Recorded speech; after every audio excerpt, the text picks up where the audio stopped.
வராகி அம்மன் இந்து மதத்தில் சக்தியின் ஒரு வடிவமாக கருதப்படுகிறார். இவர் மகிஷாசூரன் போன்ற அசுரர்களை அழிக்க சக்தியின் 5 வடிவங்களில் ஒருவராக இருப்பவர்.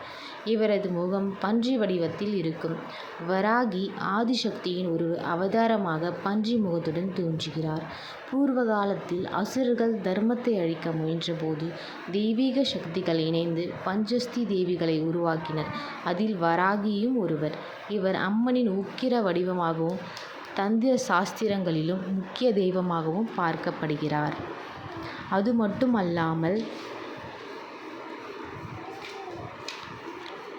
ராத்திரிகளில் பூஜிக்கப்படும் இவருக்கு நவகால பூஜை மிக முக்கியம்.